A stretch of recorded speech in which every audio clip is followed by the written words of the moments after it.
안녕하세요. 반갑습니다. 비트코인 뉴스 팡입니다. 온체인 지표가 말한다. 비트코인 12만 달러 돌파 임박이라는 기사 먼저 전해드리도록 하겠습니다. 도움이 되신다면 좋아요, 구독, 댓글, 알림 설정하셔서 최대한 빠르게 정보 받아보시길 바라겠습니다.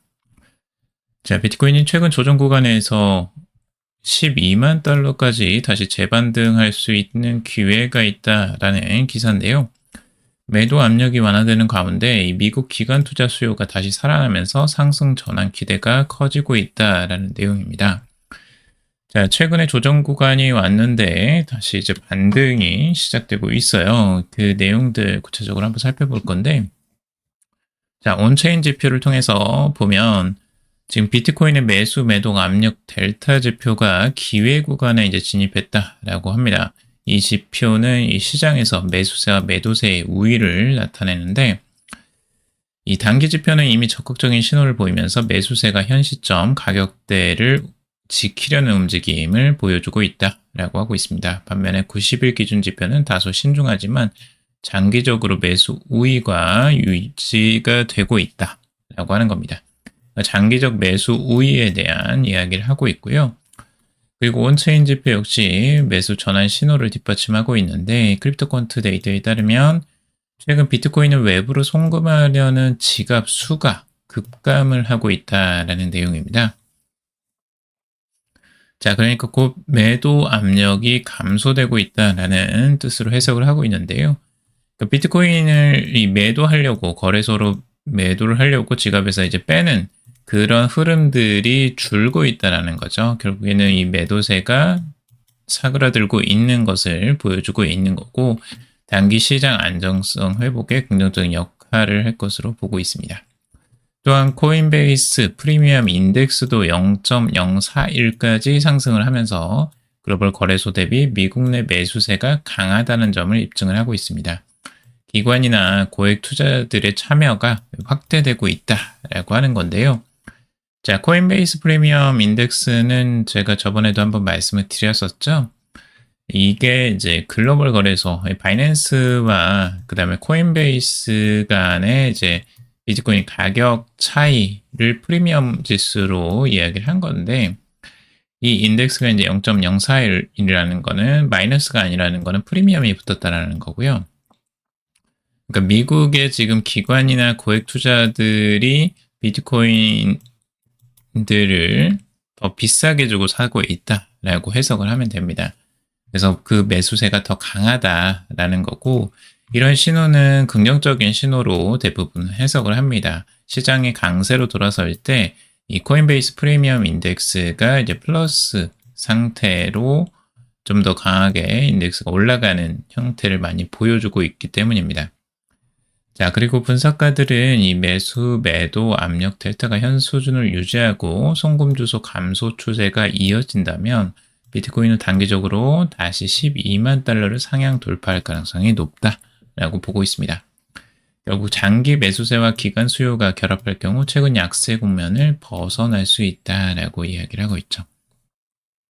제가 저번에도 이제 가장 큰 고래들이 지금 비트코인을 지속적으로 저점에서 매수를 하고 있다라고도 전달을 해드렸습니다. 그래서 그 내용들 보시면 왜 고래들이 바닥에서 매수를 했는지 구체적으로 이해가 되실 거고요. 그리고 지금 이 Fear and Greed 인덱스, 그러니까 공포와 탐욕 지수인데, 비트코인의 공포와 탐욕 지수를 보면 지금이 왜 매수 기회였는지를 보여주고 있어요. 이 오렌지색에 가까울수록, 노란색에서 오렌지색에 가까울수록 좋은 기회였다라는 거죠. 이 바닥권에서 항상 나타나는 신호이고, 이 공포감이 조성이 되면 될수록 좋은 매수 기회를 줄 수 있다라는 걸 이제 보여주고 있어요. 과거에도 여러 번. 근데 지금 이번에 그 신호가 나왔었던 거고, 그래서 제가 좋은 매수 기회가 왔다라고 여러 번 말씀을 드렸었습니다. 이 기회들 잡으셨길 바라고. 자, 그리고 지금 이 accumulation trend score라고 하는데, 이 누적, 이 축적에 대한 데이터, 트렌드 지수입니다. 이 지수를 보더라도 지금 이 하방에 황색, 오렌지색이 표시가 된 부분들이 지나서 이 보라색으로 표시가 되는 부분으로 이제 급상승하는 흐름들이 나온다라는 걸 알 수가 있죠. 그러니까 이런 흐름들이 나오기 전에 황색 이 저점에서 매수가 일어나고 이렇게 급상승하는 패턴을 보여줍니다. 그래서 지금도 이 황색을 보여주고 있죠. 오렌지색이 보여주고 좋은 축적 구간이라고 볼 수가 있는 거죠. 이때가. 이 축적 구간이 지나면 이 보라색, 이 급상승하는 국면이 다시 이제 도래할 수 있다라고 분석이 나오고 있고, 뭐 비트코인의 흐름들 단기적으로 반등세가 아주 크게 나오고 있죠. 결국에는 이 하방에 대한 압력이 이제 끝나고 집중적인 이 물량 소화를 다 마친 다음에 반등하는 흐름들이 나오고 있습니다. 자, 코인베이스 프리미엄도 보시면 아시겠지만 전체적으로 프리미엄 지수 아주 좋게 나오고 있습니다. 그래서 이 미국에서의 기관 매수세가 이제 강하게 들어오는 모습들 이걸 통해서 간접적으로 알 수가 있는 부분이고요. 좋은 신호다라고 해석할 수 있겠습니다. 여기서도 프리미엄 지수 볼 수가 있죠. 자, 여기서도 똑같은 이야기 계속해서 나오고 있죠. 11만 달러 무너진 비트코인 공포 속에 저가 매수의 움직임이 있다라는 겁니다. 공포 탐욕 지수 공포 구간에 머물러 있었는데 그때 이제 매수세가 강하게 들어오는 모습들 볼 수가 있고요.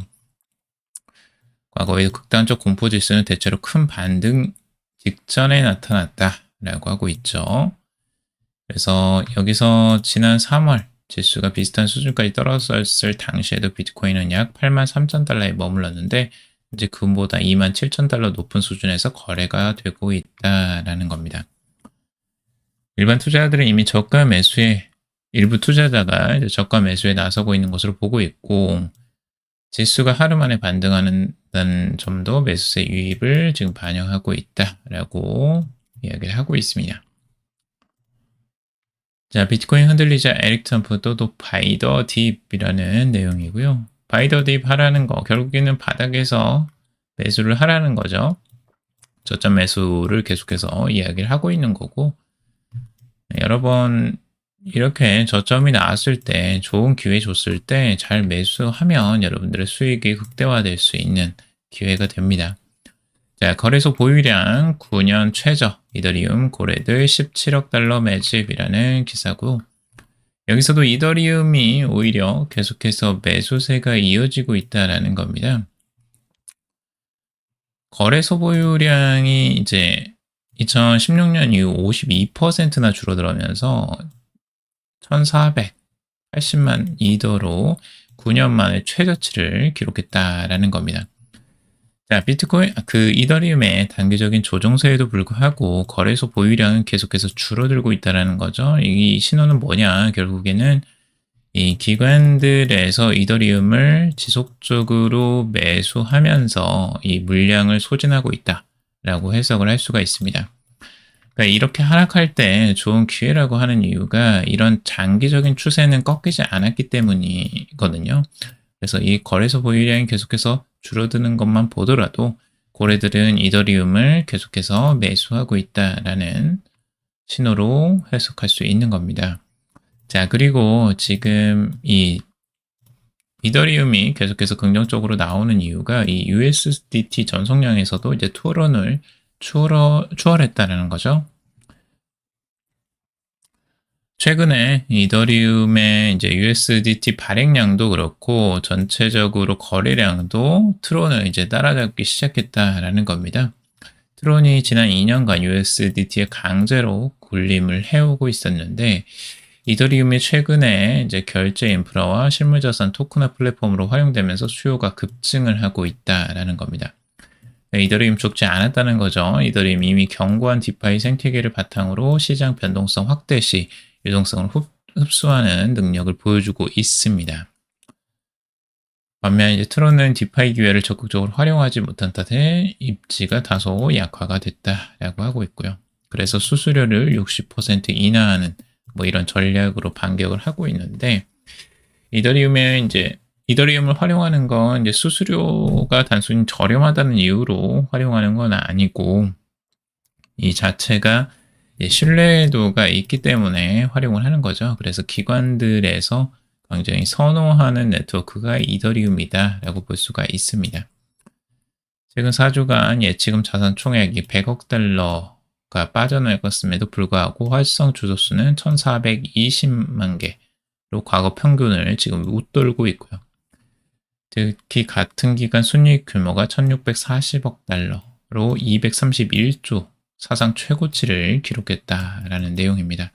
그러니까 이더리움 조정장에도 불구하고 아직까지 그 추세는 살아있다라고 볼 수가 있겠습니다. 자, 중국 최대 운용사도 이더리움 위에서 토크나 이 머니마켓 펀드를 출시한다라는 내용입니다. 중국 최대 자산 운용사 중 하나인 차이나 AMC가 이 4천억 달러, 약 564조 원 이상의 운용 자산을 바탕으로 이더리움 네트워크에서 토큰화된 머니마켓 펀드를 선보였다라고 하고 있습니다.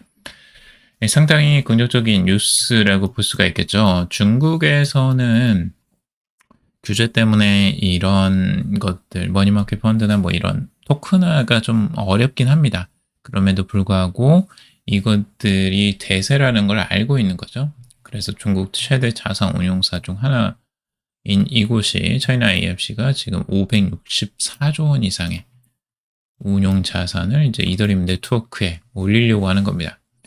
엄청난 자산이죠. 지금 이런 자산들이 계속해서 들어온다라는 겁니다.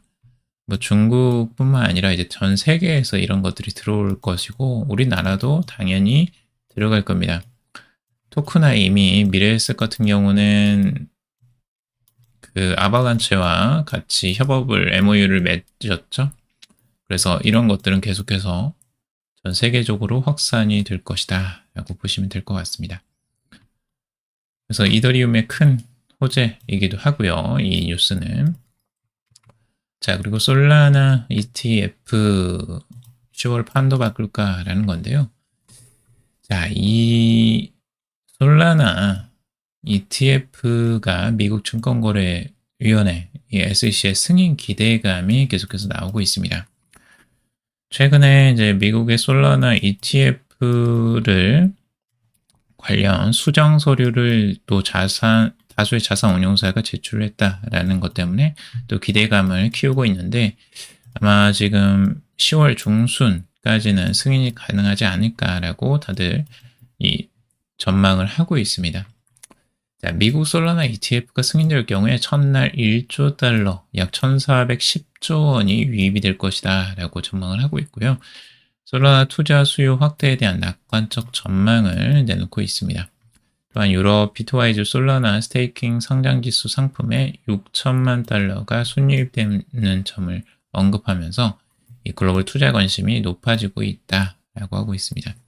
그러니까 이더리움 ETF처럼 다시 또 솔라나 ETF도 관심을 받게 될지 한번 지켜볼 필요가 있어 보이고요.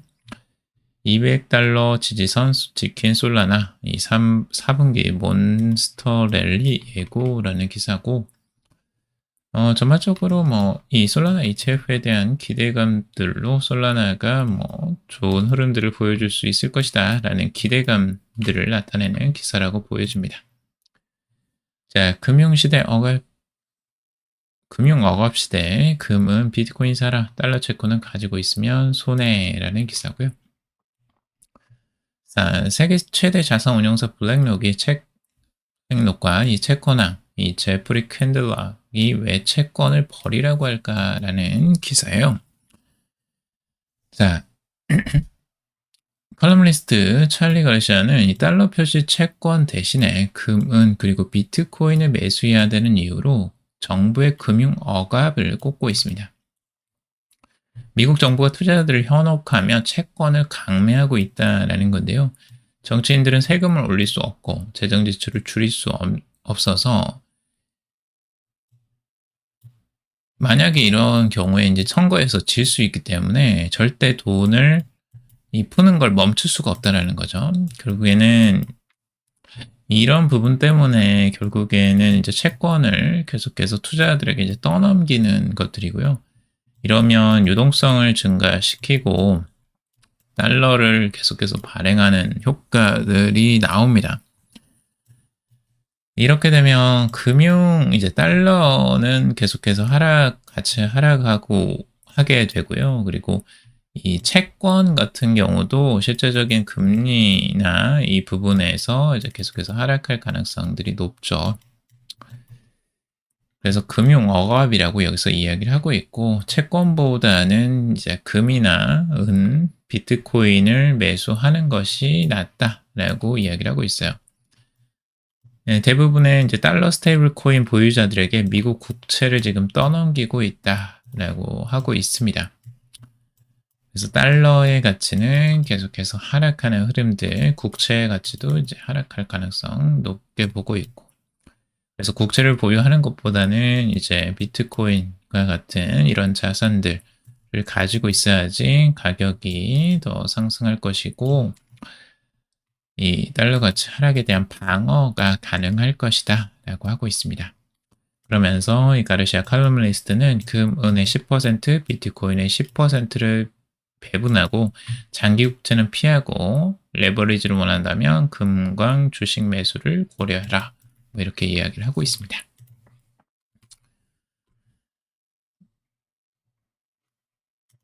자, 그리고 비트코인이 전쟁과 인플레이션을 끊을 인류 발전의 대안이다라는 기사인데요. 경제학자 이 애덤 리빙스턴이 고정 공급량과 탈중앙화된 특성을 가진 비트코인이 화폐 인플레이션의 문제를 종식하고 전쟁 자금 조달을 제한함으로써 전쟁 발생을 억제할 수 있다라고 이야기를 하고 있습니다. 이게 결국에 이제 화폐의 문제로 이야기를 하고 있는데, 끊임없이 이 중앙화된 정부에서는 화폐를 찍어낼 수밖에 없는 구조에 있고요. 이것들을 종식시킬 수 있는 것은 결국 이제 인플레이션을 해체할 수 있는 비트코인이라고 이야기를 하고 있는 거죠. 전쟁을 할 수 있는 것도 결국엔 화폐를 계속해서 찍어내면서 이 전쟁을 지속할 수 있는 수단이 계속해서 나오는 건데, 이것들이 이제 조절이 되고 비트코인이 중심에 서게 되면 이런 전쟁 억제도 가능하지 않겠느냐라고 이야기를 하는 겁니다. 글쎄요, 이게 이제 맞는 말인지는 뭐 둘째 치더라도 이 비트코인이 그만큼 이제 중요한 수단이라는 걸 여기서 이야기하는 거라고 볼 수가 있겠습니다. 자,